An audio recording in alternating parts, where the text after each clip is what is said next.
Eh bien, je suis restauratrice de piano ancien par l'âge mais moderne de conception.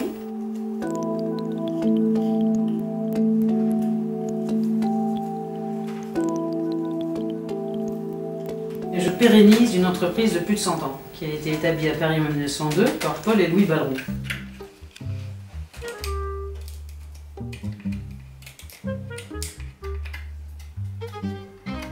Moi, ce qui m'intéresse, c'est de travailler la matière matérielle pour arriver à quelque chose d'immatériel, le son. Les pianos que je restaure sont encore généralement dans les familles, on en trouve encore beaucoup.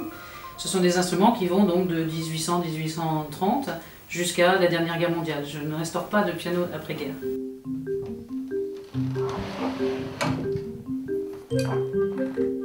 Moi j'étais beaucoup plus dans tout ce qui est travail du son, du réglage de l'harmonisation du timbre. Et j'avais une vision de l'ancien qui était très restrictive et je pense qu'il correspond un petit peu à la vision qu'ont une majorité de personnes qui voient le piano ancien comme quelque chose de terminé, de pas très précis, et comme si on ne pouvait pas attendre d'un piano ancien restauré qui nous donne quelque chose de merveilleux et qui nous apporte de la poésie, qui nous apporte de la musicalité.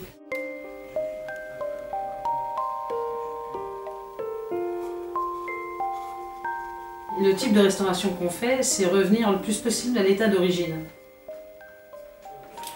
Ça nous fait passer beaucoup de temps sur l'instrument, mais c'est le slogan de l'atelier, c'est-à-dire qu'il faut prendre son temps pour que le temps puisse durer.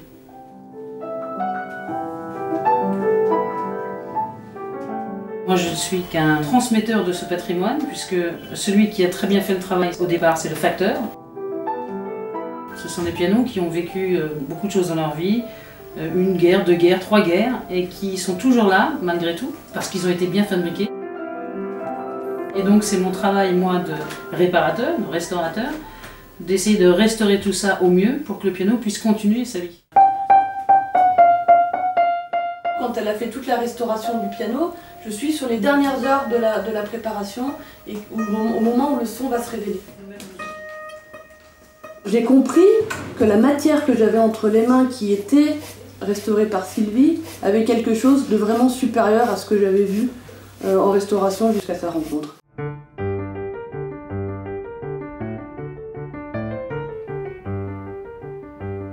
Sylvie, elle a une remise en question permanente et l'exigence qu'elle a envers les autres, elle l'a d'abord envers elle-même.